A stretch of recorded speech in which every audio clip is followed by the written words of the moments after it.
Everyone, welcome to the Arseholics podcast. Apologies if you've been eagerly waiting for us to kick off at 9:45 as advertised. Completely my fault. My laptop is installing all kinds of crazy updates. I had no idea what some of these updates meant. But maybe these two more intelligent people I've got on with me may do. I've got Mize with me. I've got Aaron in. Hello, guys. Good evening. How are you? Should we talk about IT or should we just talk about football?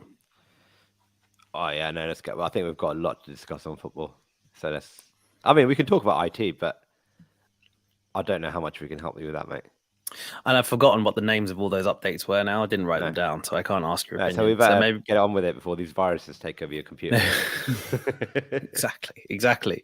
Like you said, there's so much to talk about. And I think that, like, although some of it is self-explanatory, like we as a group hadn't really, come up with a very kind of structured agenda for this session. I don't think it'll necessarily be needed because some of it will just be pretty sequential by nature. But there is something that we hadn't talked about on any of our previous episodes, which is Man City's charges, that they had from the Premier League. So maybe we can touch on that a little bit when we start the preview, or when we do our little preview of the City game coming up. But guys, let's talk about the Brentford game again, which we had the privilege of being at. And like, I want to talk about the game, like I do, and I'm sure you guys do want to talk about the game as well. But it's so hard to get, to not almost acknowledge straight away what's doing the rounds in the news at the moment, which is arguably the biggest VAR controversy of the season. You'd probably have to say, whereby for Brentford's equaliser, so the games went in a very simple manner in terms of 0-0 at halftime. Second half, Arsenal get a goal, and then Brentford get an equaliser. That's basically how the game panned out. But this equaliser, which we didn't really realise was controversial at all in the stadium, although there was some kind of VAR check, has been deemed to be incredibly controversial in the sense that it has been seemingly acknowledged by the PGMOL. They have actually acknowledged it, that there was manual error involved, and the VAR lines were not drawn up by Lee Mason, the referee the VAR referee who also was the one who made the decision to rule out Martinelli's goal against Man United earlier on this season, and arguably cost us that game. This was manual error. He did not draw the lines, therefore it did not pop up as offside. Let me pause there, guys. Am I fair in saying it's really difficult to really think about anything apart from this right now with regards to our game against Brentford, Aaron? Yeah, I've gone from like one extreme to the other, in that I'm not usually one that gets annoyed with referees. I'm always one that has been like, well, these things tend to even themselves out over the course of the season. Like, you win some, you lose some. Like, a lot of these decisions usually are interpretation. Like, some people say it's a foul, some people say it's not a foul, some people say it's a penalty, some people say it's not a penalty. But with this, and like you said, Raj, at the time, we had no idea. Like, we left that game thinking, not even worrying about the referee, not even thinking about the offside, thinking, okay, well, they've looked at it. They've obviously checked it, and it's not offside. And usually you can't debate these things. But the fact is that this was offside, right? We've seen it now. It was offside. And 9 times out of 10, any competent VAR gives that as offside. Now, what happens after that, whether it's a goal, whether it's not a goal, sorry, whether we go on to win, whether we don't go on to win, is somewhat immaterial. But you just can't help feel really frustrated that the referee just didn't do his job. And it's not like, I have a lot of sympathy for referees on the pitch because things are moving quickly. You're trying to keep up with play. You're trying to do your job. There's pressure from the crowd. I have a lot of sympathy for the referee on the pitch for not giving that, and the linesmen on the pitch for not giving that. But what really frustrates me is that this referee just didn't do his job. And I find it very tricky to come to terms with that. I don't know. What do you think, Mize? I mean, look, let's call it how it is, right? It's it's basically just fucking bollocks, to be honest, isn't it? Like, it really is. Like, Is that the first time in 95 episodes that you've sworn? Wait, we're I gonna don't think it is. we're gonna put parental advisory on this podcast. I think now. it's with reason. Well, it's not for kids, is it? Our podcast. That's why I put it on YouTube anyway when we upload it. But yeah, man, like, it's just, honestly, it's bollocks. Like, how, you know, there's this you know, the fact that he forgot to draw the line. Like, this is what came out last night, sorry, after the game, about 10:30, I think it was. And when you actually really think about what that means, you know, and a lot of people tweeted this. I think I tweeted something similar. You know, in any other profession, whatever your profession is, you forget to do something as basic as that, there's some sort of consequence, right? And look, maybe there will be some sort of consequence for him where he's taken off games for a period of time, or he's demoted or whatever. But ultimately, he'll be back. He'll be back, you know, doing a massive Premier League game at some point fairly soon, I imagine, before the end of the season, which will probably be taken out of the limelight somewhat and back again, like I say, fairly soon. But I think when you think of the magnitude of, or potential magnitude of potential impact of a decision like that, well, it's not even a decision, is it? I don't know what you call it, just incompetence. It's just, like I say, it's just bollocks. There's no other word to describe it. And to forget to draw the line, like, I don't believe that's really true, because I'm not sure how you can, I don't know how it's possible to, I appreciate that phase of play, there were a few different, like, there were a number of things to look at, or a few things to look at, right? Fair enough. So I get that there's a lot to analyze. But at the same time, again, that's your job. You're the guy in the hot seat. That's what you're being paid to do. You're an experienced official, referee, whatever, you know, at a top level. At the bare minimum, given that the decision, because I can't, like, from being at the game, it felt like that VAR decision took a long time. And we always say the longer that they take to look at an incident, generally they, you know, there's obviously something to look at. It's not a straightforward decision. And if that length is sorry to interrupt, that length is what they're saying now could have been the reason why he forgot to draw the lines, that he had spent so much time. He had spent so much time looking at the interfering with play. It had dragged on for so long that he basically kind of bottled it and decided he had to just go back with a decision. I mean, sorry, back to you. I interrupted you. I mean, no worries. Yeah, I mean, I to be honest, I can't comprehend how that's even possible at that level. There's no, like, I don't know. It's like a player forgetting to, I don't know, like, put on his boots before he goes to play. That's not even a very good, like, you know, it's the most ridiculous thing. Yeah. And I don't think there's any words to sort of describe how, not so much how I feel, but just, like, if that does come to Costa, if it comes down to a couple of points or a point or whatever come the end of the season, whatever it might be, whatever our season's going to pan out to kind of become, you know, that is, like, we're going to probably look back on that, and there's nothing. And the most frustrating thing is, Arsenal as a club, us as fans, there's nothing we can do about it. Like, nothing is going to change in terms of this. Well, it doesn't look like anything's going to change in terms of the standard of officiating, how they use VAR. Like, they make changes to how they use VAR or the implementation of it, or they're trying to tweak it. I get it's a new technology, but this problem, the thing that happened yesterday or didn't happen yesterday, is not. It doesn't matter. It's just basically basically an idiot couldn't do his job. That's basically how I look at it. And like you say, Raj, it wasn't the first time. The Man United, the incident at Old Trafford, you know, I mean, there's conspiracy theories going around the fact that, you know, he's from Manchester. He's directly affected us, you know, one in a game against the Manchester team, and now second time around this season in a title race where the two other Manchester clubs are involved as well. I don't know. Can you look past that as potentially being something there to look at? I'm not sure. I mean, it does start to look a little bit dodgy when he's quite literally, so they are literally saying he's forgotten to draw a line, which is basically kind of all he had to do in that situation, right? Look at the phases of play and you know, assess it and make a decision. He hasn't even looked at it to make a decision, and I just can't get my head around it. Well, football, and particularly I think refereeing, it seems to operate in this bubble, right, which is so different to how other professions work, etc. Other professions, other industries do really care about optics.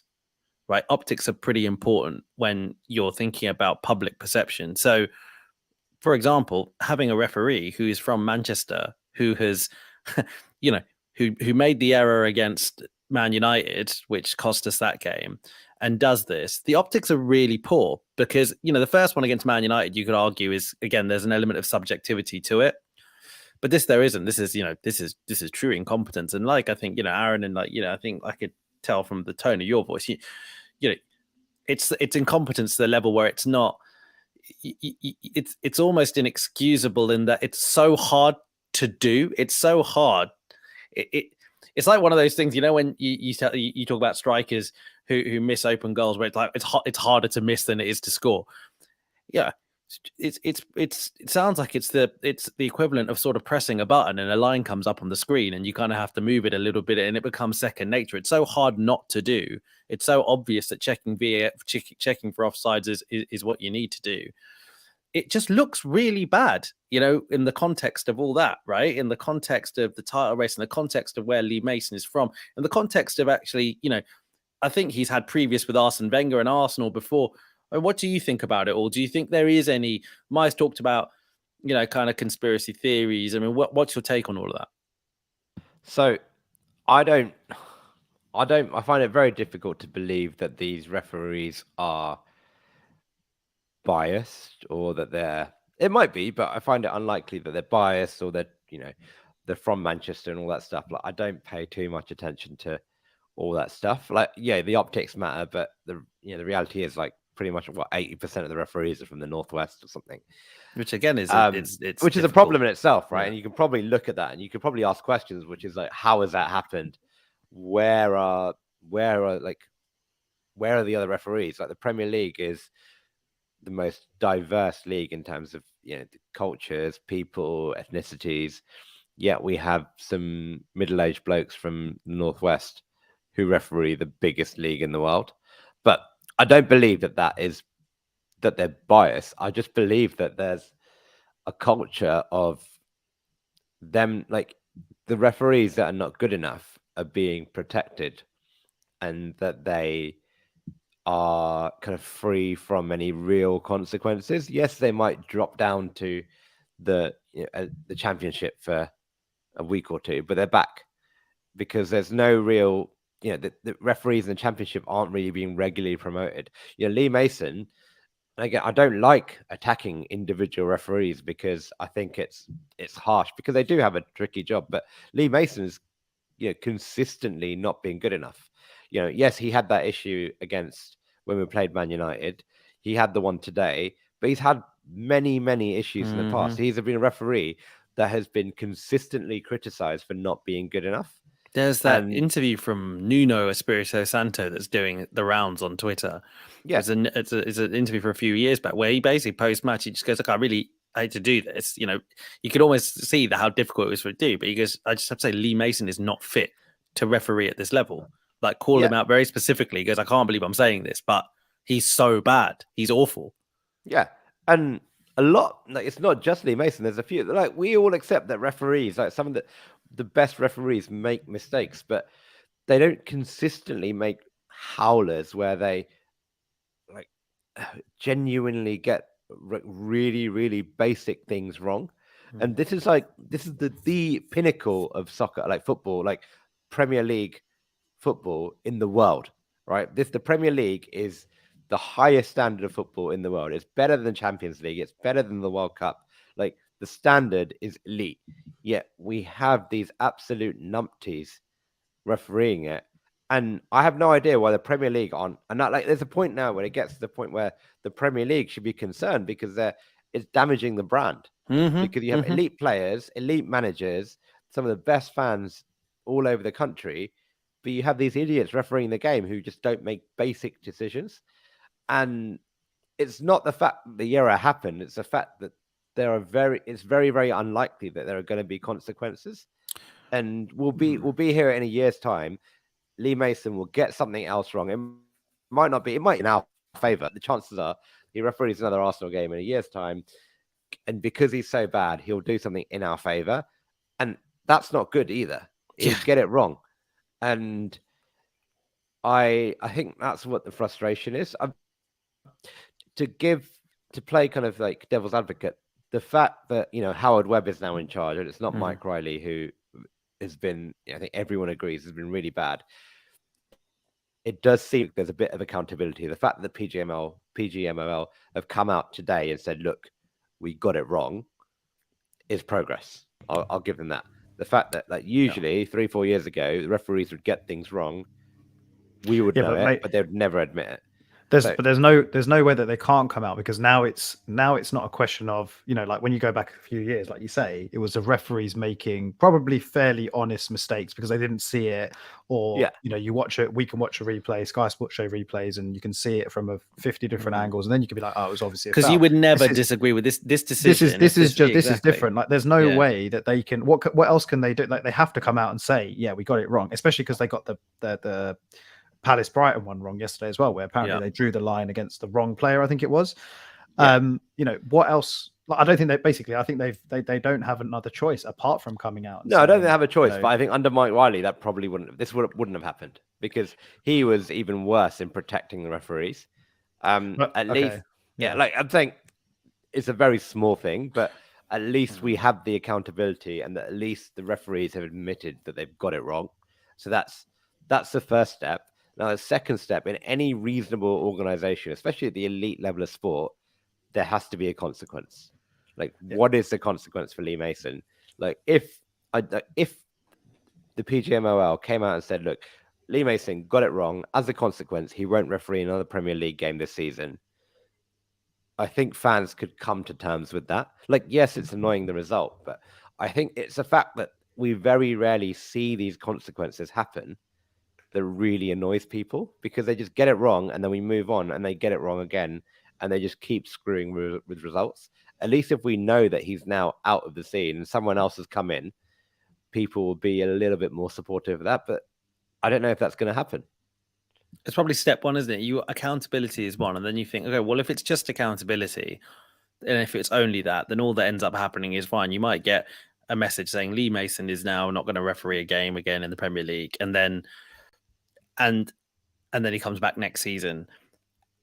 And I guess the bit that needs to come with the accountability is probably the opportunity for other refereeing talent to come and take that place, right? So you need to be able to refresh that pool, and it needs to optically look like we're not going to just keep making the same mistakes. You're not going to have the same inept referees who are going to come back around. Yeah, all right, they might get suspended for a while, but come back around. I mean, I think, Mize, you were talking about accountability and stuff, and like, what does it matter? I mean, it's true. It's difficult, right? Because now, as an Arsenal fan, you sort of think, well, like, what you can't. Then you're not going to get retrospectively awarded points or anything like this, and it's all well and good, kind of the greater good, but careers, football and careers, managerial careers, can hang on very, very small margins.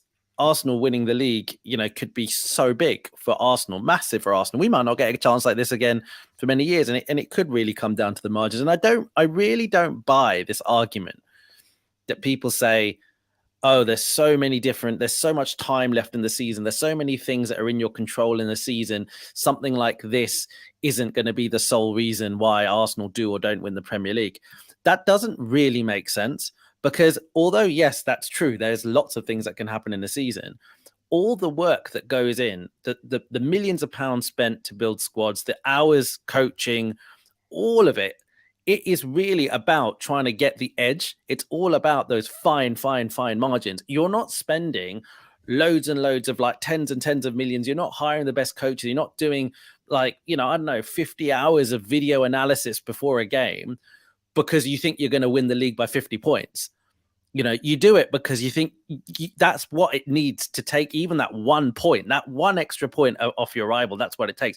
And to think about all that, when in reality, on the flip side, on the other side, all you need is an inept referee to not draw a couple of lines to lose you 2 points. It's such an awful mismatch, which I think that's what it feels so difficult to think, all right, well, great. Someone's going to get a slap on the wrist. Someone's going to get suspended. But what the hell? Like, what's that going to do for us? And I don't have an answer to it, but I think that's why it feels so sour. I mean, from your perspective, Mize, what would, is it quite simple? We just need to get over it, move on, or is there something that you would like to see happen that would make you feel better?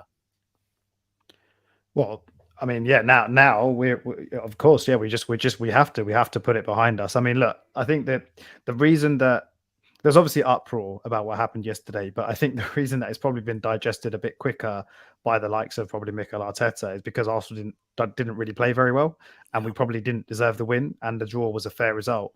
It almost makes it a little bit easier to digest a result because we probably didn't deserve the win, if that makes sense. So, but yeah, look, that's all Arsenal can do now. Look, what would I like to see happen? I don't know, mate. Like, what can you do? You can't, like you say, you can't replay the game. You can't start adjusting points or doing anything like that. So you're just relying on them getting it right. And like, to be honest, if you go back to, just not to like labor the point, but when you or the conversation about VAR, but when you go back to pre-VAR days, which feels like a long time ago now, those sorts of offside decisions were happening, or obviously they had to be made on the field, and linesmen were getting them wrong. But you'd almost, and it'd be so frustrating, right? Because we'd come out of a game and we'd see it on Twitter, or we'd see it on Sky Sports, whatever, and it would be frustrating. But that was genuine human error. Like, you know what I mean? It was the linesman hasn't seen it. It was so tight, it's almost impossible to see, and that's why VAR was brought in. But when it's just not being applied properly, like it's obviously not being applied properly now, or people are just not doing their jobs, and like you say, the impact of that could potentially be massive for Arsenal or other clubs where it's happening to them as well. It's just the application of VAR. That's the thing that needs to be improved. I think human error is human error on the field, because the linesman, they can't see everything. But if you can't even apply, if you've got all that time to look at the video replays and you can analyze it and do what you need to do, and you're still just not up to the standard of doing that, or like I said, I can't explain it, then what do you do, mate? Yeah, Arsenal just have to move on now, because take the point, move on. I know we're going to talk about City, but the focus shifts very, very quickly, doesn't it, for us? So it's all about Wednesday now, and what can you do? Yeah, you're gonna have to almost use it as a bit of a motivation tool, really. Like, we've obviously been a little bit affected by, not affected, but as a club, as a team, and as a club, we've had a couple of fines come our way this season. Probably not the first time, obviously not the first time that we've been kind of negatively impacted by VAR. I think we've had a couple of VAR decisions go our way this season as well. So, fair enough. But the United one, the one at Old Trafford, the one yesterday, those ones like hurt and sting a bit.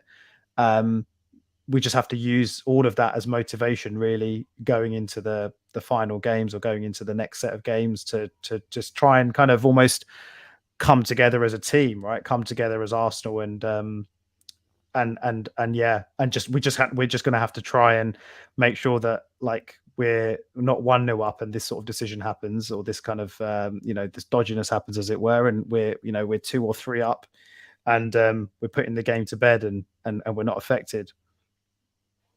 Agreed. I mean, so we do that. Should we move on? Is that we draw a line under the refereeing point, and let's talk about the football, maybe. Like you said, mate, I mean, maybe it may have been a different reaction from Arteta and Arsenal if we had played really well and this kind of decision had cost us. But we weren't great, were we? Like, because, again, bear in mind, the three of us didn't know anything about this kind of the refereeing controversy. We weren't really pleased with the performance. Look, there's no need to necessarily dissect every minute of it, because it certainly would be pretty boring, given I think the first half was pretty boring. But in a nutshell, Aaron, and going to you first, what didn't we do well that we should have done better, if that makes sense? What didn't really work? I think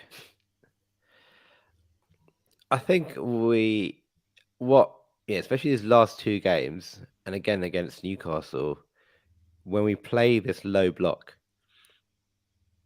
the team, the personnel that we put out really show that. Like, I think that when we play that kind of opposition, it really shows the limit, like where our squad is limited. Now, I think our squad has come really far in the last few years, but the very few gaps that we have, and the very few areas that we are feeling absences, are really exposed when we play a deep defense and a low block. And I think the two players I really kind of highlight are like Eddie Nketiah and probably Granit Xhaka as well, in the sense that those two players, I think A, haven't had good games in the last two games, but B, are really not suited to when you're playing a low block team where you're really going to struggle for like getting chances and getting possession in the box. And unfortunately, those two positions, we don't really have a good alternative. And I think like we definitely saw the gap between like Nketiah and Jesus.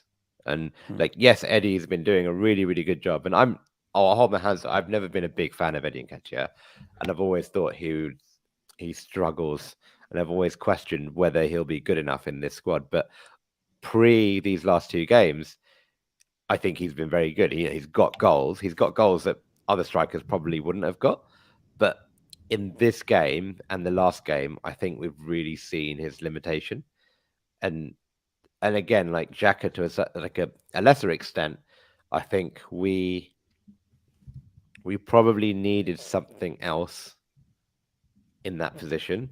And we tried it with Vieira, but Vieira came on and he was equally bad, if not worse. So I think the problem is that we haven't got much else to work with in those positions, and we're doing our best. We're trying to like make things work, but when the plan A doesn't work, the plan B right now isn't really working either, and that's just a bit disappointing.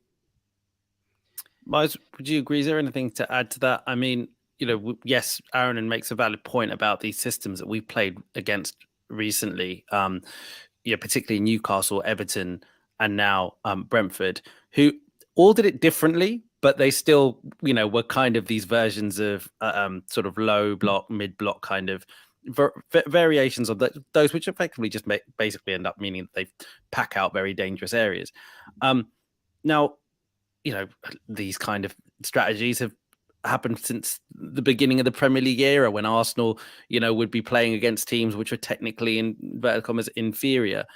I mean, is it? Do you think it is as Aaron says? Is it a personnel issue? Is there anything more to it? I mean, what do you think? I'm not sure it's necessarily a personnel issue in the sense that we all of a sudden need to change. If we're looking ahead to City, we need to change a couple of players for it to work, or for I think so. I mean, look, I think I agree with what Aaron said. I think part of the reason that we're struggling, especially in those last few games that you highlighted, is two of our most effective players, two of our most dangerous players that kind of cause havoc for the opposition defense, Saka and Martinelli.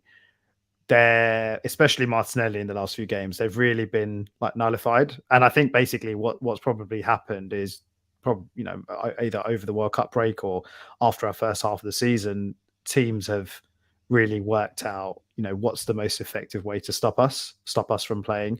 Doubling up on Saka is one of the most obvious things. Newcastle did it, Brentford did it. And I think a similar thing's happening to Martinelli as well, where they're basically stopping that threat. And I think Aaron makes a really good point about, that's when you kind of need a bit more from Xhaka, you need a bit more from Nketiah. And, I'm not criticizing either of those players, because I think, considering, the revelation that Xhaka has been in his new position, and Eddie's ultimately our second striker, or backup striker, he's done a pretty good job as well. So I'm not criticizing them at all. But, if you think that Jesus you add Jesus into the mix, or you put him in, if he were fit yesterday and if he was in the game, if he was playing, he adds to that havoc. He's another player that creates so many problems for opposition defenders, just because of the positions he takes up. He drops deep, he goes left.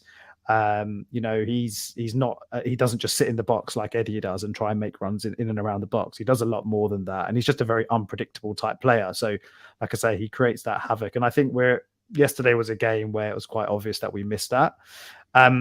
So I think it's potentially more of a tweak that we might need to look at. Obviously, I'm not a tactical expert, so I'm sure that if it's obvious to us, then I'm sure it's obvious to Mikel Arteta, and I'm sure he's looking at how do we tweak it. it might involve a change maybe, because now that we've got a player like Trossard in the squad, and obviously he came on and did really well and he scored a goal, and Martinelli has, maybe you could argue, has not been in the best of form in the last few games. That's potentially a change that we could make, and obviously Trossard offers something quite different to Martinelli. He's a very tricky player. He's comfortable on both feet, and he might just offer a different type of problem. But then I think the issue that we've got is, we're going into the biggest game of the season. Do you take the risk of changing it, one or two players, or do you stick with the players that have, the players in the system and the team that have basically got us to, they've got us 51 points, got us to the top of the league, with an unreal start to the season. And that's going to be the conundrum that Arteta's got. And like I say, I'm sure he's looking at what the options are. But it's one of those things, it's a little bit of a worry, but I think if you kind of look on the positive side, I don't think, I feel like for example, if we'd have scored a bit earlier yesterday, I know that we didn't play very well. Brentford were on top in the first half. We probably deserved to go in at half time, at least a goal down, I would say. But, Arsenal are a team that are able to explode out of the blocks, and they are a team that generally start games really well. And if, City or games going forward, if we can break the deadlock quite early on, then we are the team where Saka and Martinelli can potentially come alive, where the teams have to kind of release from that low block or that deep block. So I'm not overly concerned. It's not like because Raj, you were saying after the game, it's quite interesting actually, because you were saying after the game, posing the question to us as we were walking out of the ground, maybe these players are just not as good as we think they are or thought they were, because they haven't really been able to do it in the last couple of games when it essentially really mattered. You could probably take the loss, and the whole thing about yesterday was, okay, move past that. There was a lot of narrative around that game. We lost that game, fine. It was a tough away game, but Brentford at home is an absolute must win, and we came out not winning the game. I knew you were really, really unhappy with the performance, and you were, like I say, questioning, are these players actually good enough to, they're good enough to get to first place after halfway through the season, but to stick around and see off a Man City that seems to be coming back, are we going to be able to do that? Yeah, I think today I spent some time kind of almost, still getting still a bit depressed about the game, just thinking about kind of my feelings and processing. And when you go through social media, there's been such a diverse reaction, I feel like, and there's lots of people telling people they can't get upset, and there's lots of other people telling people that they should be upset. And I think what an important thing that's getting lost in all of this is our reaction and our expectations, and our feeling and our reaction in these games is completely based, right, on what we're actually aiming for and what we're setting our expectation as. So my reaction, for example, at the end of the game yesterday, and when even when I said that to you about kind of players not being good enough, that's in the context of being able to win the Premier League, right? It's not in the context of finishing in the top four. I mean, we should always, it's always worth coming back to that and thinking that we should be incredibly proud of, our team. And I know we all are. That goes without saying. We are incredibly proud of our team in what they've achieved so far this season. But it's purely that you almost have to also just do the situation justice. And we are in a title race, and we've got a chance of doing it. And we do believe in our players. And part of my frustration yesterday was I thought our players could have done better. I thought there was something about them which felt a little bit like they turned up and expected to win. I felt there was a little bit of, we're a good team, we're a drill team, we know our identity, we go do our thing and we'll win. That's how it felt like a little bit to me. And I felt the fans were nervous, but then also after we went a goal up, I thought it felt like we all believed that we won the game, the players won the game. So I was frustrated with all of that. But context does matter, I think, right? It's still a case where there's hardly any other teams who are going to get 4 points off Brentford this season. And if we were just talking about Arsenal being in the top four race, I think that's a good result, man. That's a decent result. It's purely in the context of winning the league. And I think, I was kind of when I was looking at that reference, I was thinking about teams like the Liverpool team who won the league recently and had been competing, and the fact that after you establish yourself as a decent side, teams are going to try and low block you all the time, like it's when they come to your end. But Liverpool always seem to find those solutions in those games because their players, their front three in particular, were just so good. So maybe what I'm trying to do a little bit here is I'm comparing ours to that front three. And if I think that's the standard, where are our guys? And it's unfair in many ways because our guys, Saka, Martinelli, Eddie, what are all way better than Mane, Salah, and Firmino were at that age. They're all way better than them, right? Absolutely. Like there's no doubt about it, they're better than them. So in that way, it's harsh, but it's just about that. And maybe, that is worth kind of contextualizing a little bit, but I feel like we're in a title race, guys. Do you know what I mean? Like, so, yeah. Aaron, and I mean, any sort of additional thoughts from you? I think one question I wanted to pose to you guys about the game was that it's a bit harsh, might sound a little bit harsh, but City's obviously massive. It's massive, and Arteta knows it's massive. It's massive for him for so many reasons as well, And was there a chance that he just thought, well, look, I've got Man City in a couple of days after this Brentford game. I can't just spend a couple of days preparing for Man City. I'm going to need to spend like more hours preparing for that game. I can sacrifice a little bit on my team prep on Brentford. I can set us up in a way that I think they're all familiar with and do some basic stuff. I guess what I'm saying is, was there a little bit of sacrifice on focus for Brentford? Do you think that could have happened? I don't think so. I think if that did happen, that's pretty inexcusable, in my opinion. Like, yes, maybe the players are thinking about Man City. Maybe the manager is thinking about Man City, but we had a week to prepare for this game. And 3 points are 3 points. And yes, 3 points against Man City would be great, but we really, really needed to win that game. And if we had come away with 3 points, especially after losing to Everton, the mood going into that City game would have been really, really good, regardless of what City had done today. And I think unfortunately that it didn't happen, and that's a problem. But to go back to what you said, Raj, I think you're right. We're comparing this team to a title-winning team, but I think if you look at the teams in this title race, this isn't the Liverpool and Man City where both teams get 94, 95 points, right?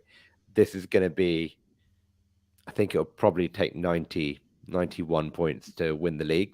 And because City are a level below, and we, whilst we're a team on the up, we're not we're not at the level of Liverpool and City. And that's what we compare them to, right? Because Liverpool and City, they won pretty much every single game on the road to winning the league, right? The reality is this season, we are going to drop some points. City will drop some points. Man United will hopefully drop some points, and whoever else is in this will also continue to drop points and take points off each other, because everyone up, like the teams are a lot more closer to each other. Like, yes, we're good, we're doing really well, but we're not that much better than Man United this season. We're a little bit better, but and those teams can just take points off each other. We'll go and we'll have tricky away games. Even Brentford, they're a good team, and they've taken points off City. They beat City at home, right? So like for like, we're doing a little bit better than City have. Like you said, not many teams have taken 4 points off Brentford this season. So I think we, as Arsenal fans, psychologically, we would have loved to have just kept that buffer in the title race all the way till the end. But the reality is we were always going to lose that buffer. And the reality is this title race is going to be a scrap, probably till the very end. And with at least one team, maybe even two teams in the title race, if Man United can get some consistency. And we're just going to have to buckle in, because we're going to drop points. There are going to be games where we don't deserve to win and we can hopefully win.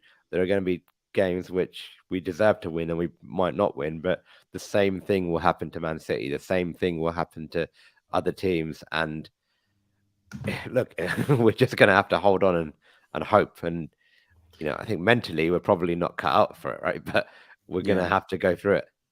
I think that's the thing. So you, Raj, the question you asked, Aaron, and do you reckon any complacency might have snuck in? have we got one eye on the City game? And quite potentially yes, because that's the thing, like you say, Aaron. And this team hasn't done it before. This manager hasn't done it before, and that's where the fact that Man City know, yeah, we've got Arsenal on at the week. We've got Arsenal in midweek, but we've got to go and beat Villa first, right? We've got to close the gap and go into the Arsenal game on the back of a win and all the rest of it. Like Pep knows that. These players know that. And I think I'm not saying that's necessarily what happened against Brentford, but you wouldn't be surprised if, they are looking ahead to the City game slightly too early. And and I think that can happen with that kind of lack of experience in this situation. And this is now coming into that crunch period, isn't it? Right, where you can't afford to drop points, basically. You've got to be the most consistent team, and this is where City generally, have come good. I think they have come good every season, even the season they didn't win the league. Liverpool just even better than them. So that's the concern, isn't it? That's the concern, and let's see what happens. So let's talk about City, guys. So just before we get into the football, just to recap on what's been happening off the pitch, because I want to ask you guys whether you think this could affect them on the pitch. Is City are facing a pretty big off the field issue. The Premier League have issued them with 115 charges, based off a 4-year investigation that looks at a 9-year period. I think 2009 to 2018, I think, is the period that it looks at. These charges, 115 charges, is a lot. From my understanding, they basically break down into four segments. About half those charges relates to kind of the valuation of some of their sponsorship deals, hidden charges, etc. So it's effectively the Premier League saying these numbers don't add up, mate.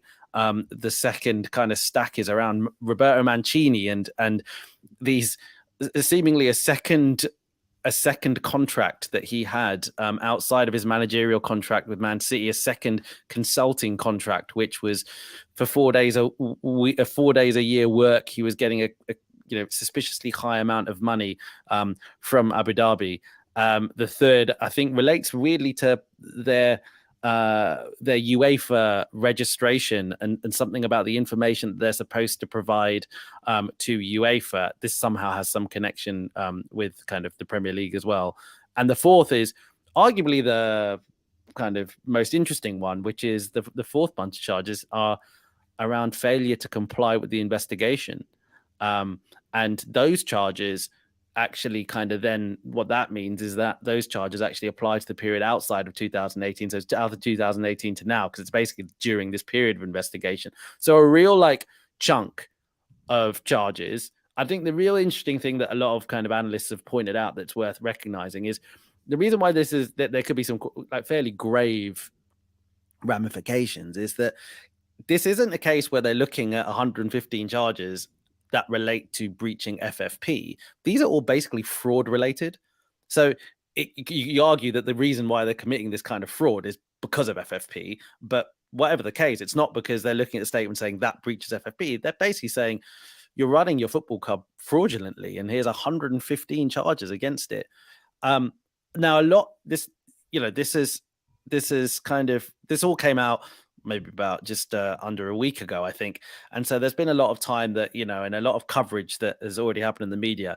So I don't think we need to necessarily go over it too much. But guys, might as well come to you first. What do you think about it all? Just generally, not ignore what it means for our game, but what do you think about it all? Yeah, it came out of nowhere, didn't it? Came out of nowhere, and unprecedented, I think. Like you say, the scale of the charges, the number of charges, the fact that it took 4 years for them to complete the investigation, is unprecedented. I think I don't know what happens from now in terms of the fact that they've been charged, and now obviously a decision has to be made, what that process involves and how City are going to challenge it, or if they can challenge it, and all of that.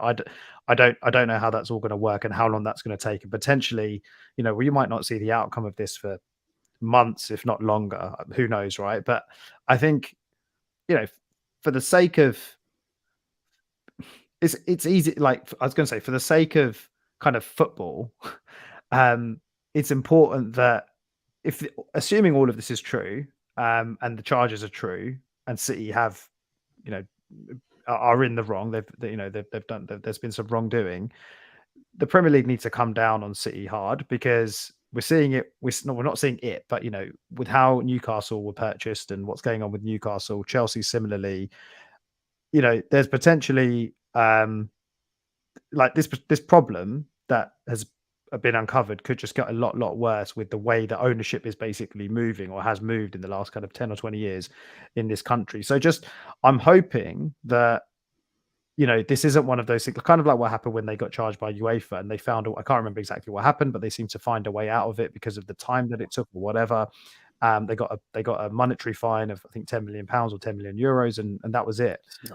That's actually nothing. That's not even a punishment. So everyone's talking about potential relegation, them losing their titles, points deduction, all of that stuff. Like, whatever the penalty is, I hope that it is severe, severe and severe to the right level, if that makes sense. And whatever that level is, I'm not sure. But I mean, I think from a kind of football perspective, in terms of like how it might affect Man City this season anyway, in the for the rest of the season, like you can already kind of see it with Pep, where he's creating this, like, if you listen to some of his comments in his press conferences, he's creating an us against them mentality. Real right? chest out kind of press conference like the other day. Yeah. So, I mean, I think he's in a pretty good position, because, like if it's true, he can just say, look, I didn't know about it. I backed my team, as it were. Like, that's the camp I'm in. And he can kind of wash his hands of any kind of responsibility, assuming he's not been involved. So he's doing what he's probably, you would want him to do if you're Man City, or if you're associated with the Man City. And I don't think Pep's the kind of guy that's just going to do what the owners tell him to do, if you know what I mean. Like, I think he's got, I'm not saying he's necessarily got more integrity, because we don't know, right? Football's football, and people in football are, who knows? But I think he's creating this, us against them mentality. And I think in terms of how it might affect City on the pitch and the players, I think that's what he's going to be telling them. I think he's going to be saying to them, look, this may be hanging over the club in terms of whatever's going to happen, but ultimately, let's go and show them on the pitch why you guys are the best players in the league, why you're at this club, why you've won X number of league titles in the last few years. Let's go and do it again, kind of thing. And all of the comments that he's making publicly, the comment about Steven Gerrard slipping yesterday, or that why, like, it's funny, but you can kind of see what he's trying to do. The comments about the fans, and like he's trying to get the fans, like, the fans at the Etihad, the Man City fans, he's trying to get them kind of getting behind the team a bit more. And he's defending his club. He's defending his club. He's defending his position. He's defending, who he's going to be loyal to. And I think, to be honest, if anything, it's probably, it's not, I can't see it affecting their performances on the pitch personally. If anything, I think it's going to have the opposite impact, where it's just going to rally them, and it's going to bring them together even more. Like, you can see what happened with Cancelo as well, right? Like, there's a few things that seem to be happening. Whatever happened with Cancelo, we don't know, but it kind of, obviously something happened for him to leave so suddenly, considering he's been probably the best fullback in the league for the last couple of years, or one of. And you can just sort of see that, I don't know, like, he's just trying to get a reaction out of the fans. And I think he's probably telling the team, like I said before, let's just go and win this title, basically, and kind of shut everyone up, even though that's not necessarily what's going to happen. I think that's what he's going to be telling them. And that's my worry, to be honest. Like, they've gone and won today off the back of what happened in the week, in terms of the charges coming out, or the news about the charges coming out. And they're just going to be so up for Wednesday. It's a bit concerning. Aaron, you're a man for justice. You love a little bit of justice. So I mean, on that basis, are the Premier League under pressure to come out of this looking like they have really laid down the law? 115 charges, to me, is a very calculated thing in terms of volume. I'm not saying the figure specifically is a thing, but I think to come at them with so many, it says to me that they're basically trying to say, well, look, we're going to get you with something. Mhm. And, you know, let's just say, even if you fight half of these charges, you're still going to have 50 that, you know, that you have to face. What do you think could come out of this that would give the Premier League the credibility that they need, look like they are governing the Premier League amidst this backdrop of calls for an independent regulator, etc.? Yeah, so there is that. There is the backdrop of these calls for an independent regulator, and the Premier League probably need to show that they can regulate themselves. But the interesting thing is we say the Premier League, but what the Premier League is the 20 clubs, right? So this is the clubs of the Premier League effectively going to war against Man City, but also Abu Dhabi as a nation, because that is what Man City is, right? It's a sport washing project to show Abu Dhabi and their owners in a good light. And you know, I think it would have taken, the Premier League took their time with this. They took 4.5 years, and they've gone in with like so many charges. And like you said, Raj, it's the fact that they've probably breached FFP, they've breached it by lying, and they've not only breached it by lying, but they've made the investigation into this process, like they did with UEFA, really, really hard and painful. And I think, listening to a few like other podcasts about this topic and reading a few articles, that is the thing that the Premier League are really annoyed about, because I think they did very similar with UEFA. Because, like you said, Mice, the only reason they got away with it with UEFA is because they basically longed it out for so long that it became too late to bring around charges. And you can't do that with the Premier League, but it just seems like they've tried and tried to like make it really difficult. They basically tried to cover up their cheating. And I think that's what's really annoyed the Premier League and the other clubs. And you know, the Premier League have kind of gone out now and said, look, there's 135 charges or whatever it is. I think if the Premier League don't come away with a win that is satisfactory, it really calls into question like the governance of the Premier League. Yeah, exactly. I don't think like it's effectively the future. Like if City get away with this, given the scale of like the number of charges, if they get away completely or with a little fine that they can obviously just pay, I think the credibility of the league just gets completely shot, and the credibility of the Premier League and their ability to just control finances, just they look like a joke really weak. So it's going to be super interesting how they resolve this in this independent commission and all that. So I don't know what happens. Everything I've listened to has said it could take at least until the summer at the earliest, probably a lot longer if City continue to just try and make this as difficult as possible. But the fact is that I think they've completely cheated the books. They've cheated their way to many, many titles and many, many successes. And you can look about what if, but the question is, what is the Premier League going to do now? And you know, I think there was a bit of talk earlier on about like, would they do a points deduction now? I don't think they will, because I think the Premier League want a title race and they don't want to ruin a title race this season. Yeah. But I think going into next season, you know, if I was going to guess, I reckon City probably start next season potentially with a points deduction, or maybe even worse, because it seems like the right time to do this is during the summer, once you have a bit of a restart. Yeah, because if you're gonna relegate a team, you can't relegate them mid-season, right? So like I completely agree with you. I think like, you know, it'll either be this summer. If not this summer, then we've got to wait for another year or whatever.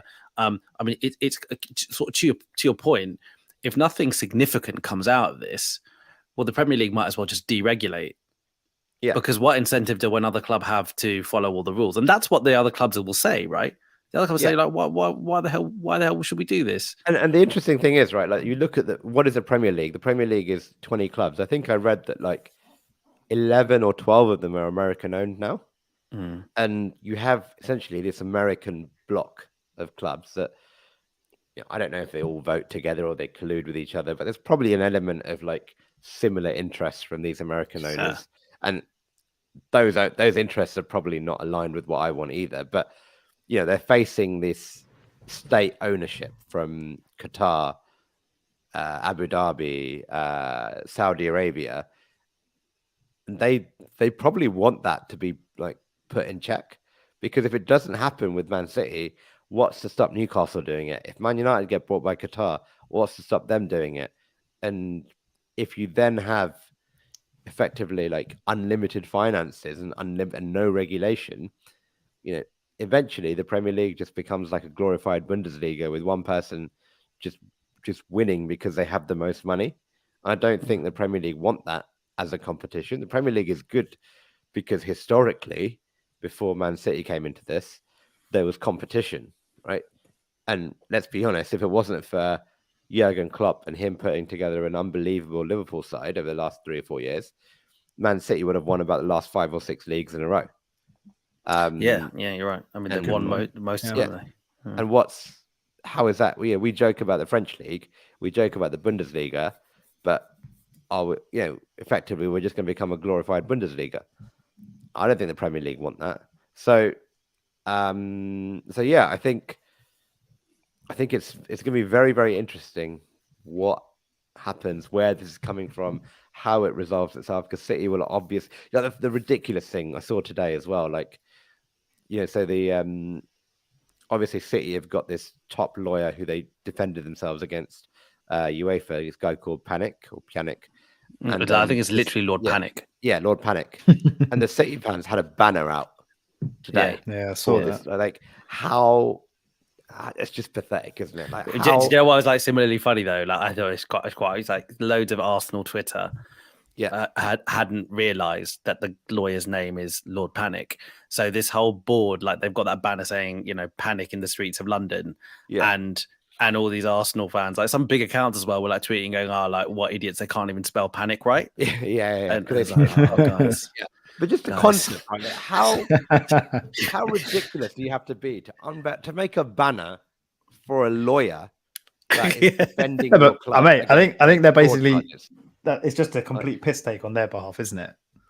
Yeah. It's not a serious banner. Yeah, I think probably get reactions out of people like you. They played the song. The stadium fans have played the song "Panic on the Streets of London" at the end of the game. It's just like they're unashamedly like, they're like, we're just going to spend money. We don't care. Yeah, I think that's because we know we'll get away with it. We got away with it, UEFA, because we found a technicality, and the UEFA lawyers are rubbish. And look, what's to say that the Premier League won't let them get away with it? Because the reality is, apparently, this Panic guy charges £5,000 an hour or something. So what's to say they won't get away with it again? And Pep, with all his nonsense, like Pep is great. I love the guy, but I'll come off it. Like, all this stuff about like, I checked with my people, they say we're good, I'm going to leave, and if we're not, if we're in trouble, we're going to accept the punishment. But what else can he say? What else can he say? Like, what else would he say? He doesn't need to say. He should just say, like, I think, look, he should just say, look, the Premier League should investigate. We'll leave it to lawyers, and I'll deal with it when it comes to it. Like, yeah, but I think to Maya's point, right? Probably pressure from go on. Yeah, that's what, like, on BT. I didn't watch the game yesterday that was on BT Sport, or was it basically Gianfranco Zola? It was before the game yesterday, Chelsea West Ham. They asked him what he thought about Pep's comments in a bit, and he was basically just saying, look, as a player, that's exactly what I would have wanted to hear, because he was basically saying, look, as a player, you don't really want to think about these sorts of things. You don't really want to know about it. But at the end of the day, like, given there's so much noise, there probably is something there. But when your manager comes out and says that, then you're like, I don't have to worry about it. Ian Wright on his podcast this week, he said something very similar. So he said during his time when he was at Arsenal, he just joined Arsenal, and the George Graham thing happened with Bungs, and basically it became very obvious within the club, so that all the players knew about it, and obviously ended up being sacked or whatever. But even leading up to him being sacked, it didn't affect them in terms of the players' performances. They just carried on, putting the performances as they normally would. So yeah, from a player perspective, exactly, that's probably what you want to hear. You just want it to not affect you on the pitch, right? So Can we talk about what on the pitch for City? So we maybe if we spend 10 minutes, we've had such a great conversation. We've almost hit the hour mark, but let's spend 10 minutes actually talking about the game itself that we've got to look forward to on Wednesday. I mean, first up, Miles, has there been a bigger Arsenal-Man City game in Premier League history thus far? Not that I can remember. No, I don't think so. I think this is probably, Arsenal Man City. This must be the biggest one. Yeah, I can't remember anything riding on a previous one as much as this. But we've got two games against them coming up, haven't we? So it's like a Champions League knockout type thing, isn't it? But I mean, with the way that teams are just dropping points all the time, Arsenal included, and City every now and again, it's not like the big title deciding head to head that it was back in the days where it was like Arsenal United, and Arsenal would win all their games generally, and so would United, and it would be the true 6-pointer type thing. Or is it? Or do you think that that what happens on Wednesday could be significant? Yeah, I think it could be significant. I think especially for Arsenal. I think, like I said before, I touched on it, right? Man City could lose against us on Wednesday, and the gap goes back to 6 points. But you still don't rule Man City out of winning the league, because there's just such a big question mark and an unknown. There's just this unknown element about what do Arsenal do next week against Villa? What do Arsenal do in the run-in? What happens if Partey gets injured? Whereas with Man City, you're not really asking those questions. You know what you're going to, even if Man City even if we beat Man City on Wednesday, Man City probably still come back, in the sense they go again. They're not going to give up on the title. So I think from an Arsenal perspective, it could, I'm not saying it's going to define where the title goes, and you've got to include Man United in the conversation as well. We can't forget about them. But I think if Arsenal, I think it will tell us a lot about Arsenal's credentials this season. Like, I think we've done everything. We've earned the right to be first, and we've earned the right to have a lead against, a points lead against City. But I think this is now the crunch game, where if we essentially don't show up, if City come and really put a performance in at our ground and really dominate, then I think, I think questions probably start getting asked internally, to be honest. Not questions as in directly, but I think the players themselves, and they'll probably start asking similar questions to what you were asking, Raj, in your reaction to Saturday. Whereas are we good enough to kind of last the next 15 or so games? And hold up. Well, it's not even going to be holding off Man City. It's going to be keeping up with Man City and trying to probably overtake them at some point if they come and beat us. So I think this is like a real, it's a test, isn't it? We've had tests this season so far, Tottenham to a certain extent, but you think about the Liverpool game that we won, the Man United game that we won, the Chelsea game that we won, the Newcastle game, they were all tests. But I think this is the test. Like, this is the one where it's like, right, let's just 11 against 11. We put ourselves up against the best team in the league, or that have been for the last few years, and we see where we are. We see where we are against them. Everyone's talking about how much Arsenal have improved, and we have, but we haven't played City yet this season. And the last time that we played them in the league, I think not the last time, mate. Was it the last time in the league? I think New Year's last year, was it around that kind of time? So it's been a while. We matched them toe for toe, but ultimately, they came out on top with a very late goal, and like, I guess, So I think fundamentally, it's going to be. I'm not saying it'll be decisive in terms of who wins the league, but I think it will tell us a lot about this Arsenal team, and are we capable of competing with City? And I think also a confidence thing as well. I think if Arsenal win the game, or maybe even just put in a good performance and get a good result, or get a good draw, let's call it that, I think that then confidence wise, I think it just helps a lot going into the next few games before we play them again, because losing is just going to be 1 point from 9 as well. Like, that's just going to be, it's going to be a lot to then really hold City off for the rest of the season. I think it's going to become really, really difficult. Aaron, and after Man City lost to Tottenham, I think that despite the fact that Arsenal lost to Everton, the feeling amongst the Arsenal fan base was probably quite optimistic around facing City at the Emirates. I think the feeling generally in the Arsenal fan base was we could, yeah, like if we turn up, we could probably win. After this weekend, it feels like the tone on social media anyway, it feels like the tone has sort of changed a little bit. City have just beaten Aston Villa at home, and Arsenal obviously got the draw against Brentford. What do you think? How are you feeling going into it?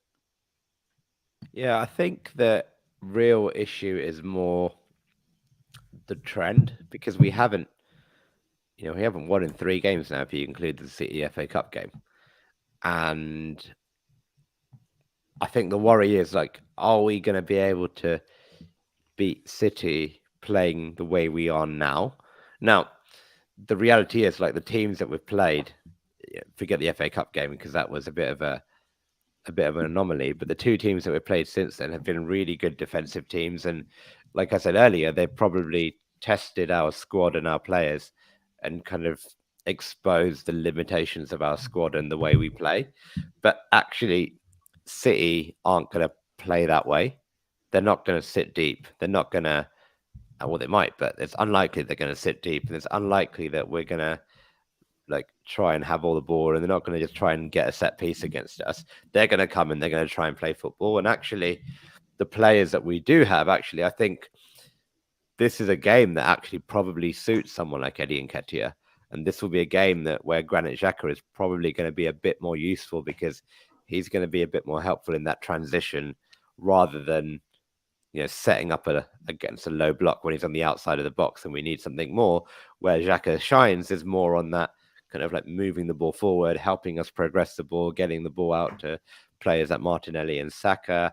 And I think it's unlikely that City will double up on them. So I think that the worry there is, like, actually, I think there's 2 things, right? Number one is we as a team, we've struggled in the last few games that we haven't won in a while. But number 2, this fan base just isn't, we're not used to, we don't know how to handle a title race. And the emotions of a title race, no one knows how to react, right? Like you said, we beat City. Like Myers, you think we still might struggle. I think if we beat City, or I think even if we lose to City, I still think we've got a very good chance of still, actually maybe being second place for a while might be a good thing for this team. I don't know.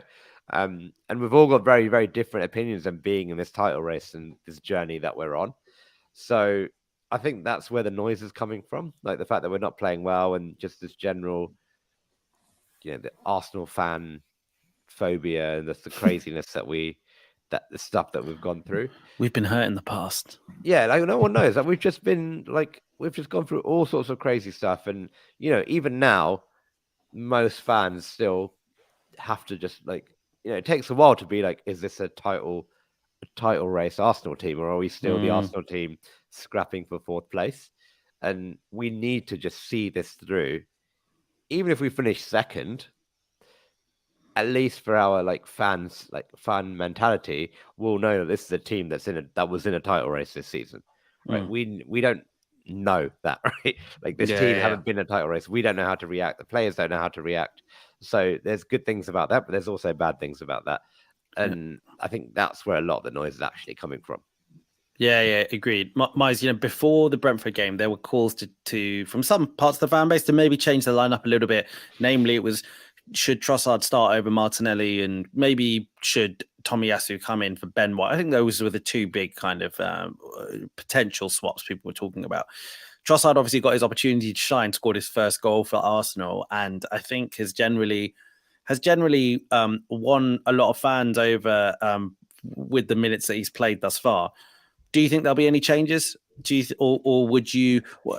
Okay, let's not answer it that way. Would you like any changes, or would you like to go with our tried and tested 11? I wouldn't be averse to any changes. I wouldn't be averse to, say, Trossard starting, but I think what I think he'll go with, and what I think to be honest, I'd probably prefer, is he goes with the tried and tested. Like I said before, that's the team pretty much that have got us to where we are now in the league. And I think it's interesting because, the players that we're talking about, mainly, I think if you're going to make a change, you're probably going to make the Trossard for Martinelli one because it's sort of less impactful, if that makes sense. Like because it's an attacking change, and you're essentially you're tweaking the team to sort of almost with that player trying to offer you, or hopefully going to offer you something a little bit different.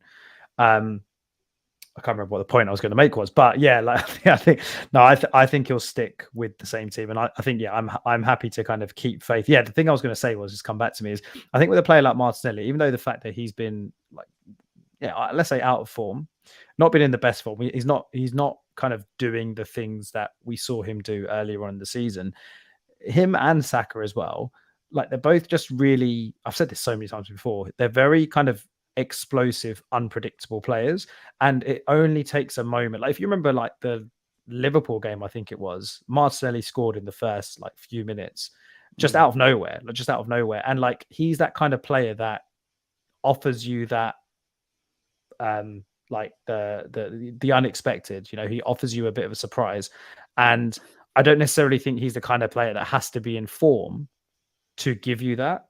And I think that's probably why you go with Martinelli, that kind of X factor. He can take, you know, we all know what his qualities are, but you know, he can take a player on, he can beat a man, he can create something. He's got a bit of magic about him. And I think, you know, if we're talking about Trossard or him, I would probably just stick with Martinelli for that reason. Like, yeah. And I think if you're being honest, I mean, we haven't seen Trossard play in an Arsenal shirt much, obviously. But I think you'd probably still say Martinelli's a better player, like just attributes wise and level wise. I think that's my personal opinion anyway. I'd still say Martinelli's a better player. Maybe I'm being a bit unfair to Trossard because he's just signed for us. So I think for those reasons, I'd still go with Martinelli. The Ben White, Tomiyasu one's an interesting one. Again, like I touched on it before, do you want to change it for City? Like if you wanted to change it, I think you change it for Brentford or for Everton in the previous games, and you kind of give I don't know if you want to. It's almost. I know he wouldn't be coming in cold as such, but it does feel like, you know, that's quite a big change to make for such a big game. And I don't think Ben White. I know Everton. There were a couple of times where on the half turn he seemed to get done a little bit. I think there was that run by Onana where he just got outpaced in that game. But I think overall he's been pretty good, and I think Tomiyasu. Like, I don't know. I just quite like the system that we have, the way that Ben White's kind of slot into that right back position. I think it's worked really, really well. And obviously, like, you know, in terms of his defensive abilities, you know, he's a solid player. And I think I'd just prefer to keep him in the team as well. So I think I'd go tried and tested personally. Yeah, I'd be inclined to agree. You know, Mufasa in the comments. Thanks, Mufasa, for your comments, by the way. Mentioning about Kiwior, we still haven't seen what Kiwior is all about, right? I suppose. Sorry, did he play against City in the FA Cup? He didn't. So I was abroad then, wasn't I? So like, no. So we've not seen what he's got to offer him. I imagine we'll only see what he has to offer when the Europa League games come. But Aaron, let's go to predictions. Aaron, what do you think is going to happen on Wednesday? Oh man, I think we'll get a draw. I can't see us winning. I just think City seem pretty confident. I think it will take us a little while to just come out of this little slump that we're in. I think the only way we win is if, you know, literally, I think everyone needs to have a good game. And I think so much depends on what Eddie Nketiah does, because like I said, he hasn't been on it these last couple of games. But when he is on it, he has shown that he can at least come a little bit close to giving us what Gabriel Jesus gives us. But he has to, it just seems like that is him, like at the top of his game. And it just seems like he hasn't been on the top of his game lately. So yeah, I think we'll struggle, to be honest. I think I was, you know, half tempted to go to say we'll lose, but I'll try and be optimistic and say we'll somehow get a draw. Nice. You go next, Raj, because you always go last. There was a part of me who was going to go with an Arsenal win 3-2 because I thought it was just, you know, we're going to go for it. Like, I feel like if Arteta's going to do anything, he's going to go for it, which probably is just similar to how we play normally in some ways. But you know what? I've just got a really bad feeling about this game now. I feel like there's something that's just kind of something in the air. I don't know what it is, but I think partly with the way that Pep set up City today, I think you pointed out, Mize, before the game, he went with his big guns. He basically brought all the big guns back. And I wonder whether this is just some kind of genius squad management where he's almost tried to keep the hunger in some of these players by holding them back a little bit and dropping them and or whatever, and just kind of almost challenging them, testing them. And now before Arsenal, I wonder if he's kind of going right now, and he's kind of just pulled the trigger and he's letting them loose. And they're going to come into the Arsenal game now, like they've played against Villa. They've kind of, they've almost had a chance to warm up, if you like. And I think they'll come out on that pitch, a lot of those senior players, and go, we're going to show why we're so good. We're going to show like why not only we should be starting in this team, but why we've been champion so many times. I wonder whether it's just going to be reflected on as a genius kind of period of squad management. It may not be, but and on that basis, I'm a bit worried, mate. So I'm actually going to go with a 3-1 City win. Oh, wow. Yeah. You started so optimistically, and then Yeah, I know. Yeah. I know. I did. I did. Oh dear. But I think it'll be a game where I think it'll be 1-1 at some point, right? I don't know who'll score first, but I feel like it's going to be one of those. We'll try and chase the game as well, and I think they'll just do it. It'll be some moments of quality, and I think they'll do it. But go on, Mice. Yeah, I agree with you, Raj. To be honest, I think we'll be in the game, and I think we'll put up a good fight. But I think ultimately, the City quality is going to show through. It's just really annoying. We're coming into this off those two games. Like, if we'd won one of them, let's say, it just would have made such a difference to having a bit more of a points gap. It's just like pressure is really, really on now, because they know if we lose the game, I assume they've got a better goal difference than us. I've not even looked. I think so they would go top, right? And that's such a big motivator. If you're Pep, if you're in that dressing room, if you're in the City dressing room before the game, that's what you're saying, right? Win the game, you go top. But if you're in the Arsenal dressing room, it's like it's a different mentality now. It's like, you've got that in the back of your mind. So I'm a bit fearful, to be honest. I think we'll compete, and I think we'll put in a good performance. But I think ultimately they'll show their quality. And yeah, like you say, the big guns are back. De Bruyne is back. Interesting to see what happens with Haaland. Not really sure what to make of what happened today and him getting taken off, but I'm sure he'll be there. I'm sure he'll be there starting. And also quite interesting, like Haaland versus Saliba worries me a bit. Like Tony absolutely dominated him yesterday, especially aerially. And I know that's not how City play, but you see just how physical he is and how he just brushes defenders off. He did it to Rob Holding last week, and I know that's Rob Holding. He did it to Callum Chambers today, and I know that's Callum Chambers, but ultimately he's been doing it to all defenses all season. So that could be a big factor as well. So yeah, I'm going to go 2-1 City, unfortunately. What? So none of us have gone for an Arsenal win. Aaron, you're the most optimistic. I thought I was going to be pessimistic with the draw, but I thought you guys would go for a win. No, one thing, the one thing I'll ask you guys before we drop off, I guess, is that just on that Haaland point wise, so he went off at half time today. Now, I'm undecided. That sounds mental given how talented he is. I'm undecided whether I'd want to play City with Haaland or without. The reason why is because I feel like when City play Haaland and they play with Haaland, they've almost got a very specific type. They've got like one way of playing almost with him, it feels like. And it feels like it's something that other teams have tried to counteract or whatever. But I've got awful memories playing against Man City without this kind of target man striker. Like I've got awful memories of their kind of, false nines and everyone's kind of running around everywhere and you've got no idea where people are. Like I almost feel like having Haaland there would at least allow Arteta to have come up with a good plan based on what these other teams have done. But what do you guys think? Would you rather he starts or rather he didn't? I would rather he didn't. I mean, I think the thing is with Haaland is, you can stop him, but I mean, he's got like 20 goals this season already.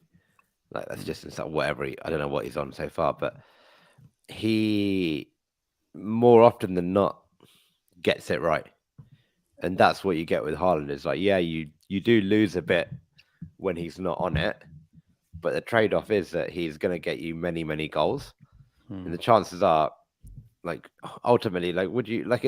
I think sometimes you shouldn't overcomplicate it. Would you rather face Haaland or Alvarez? And I think you'd rather face Alvarez.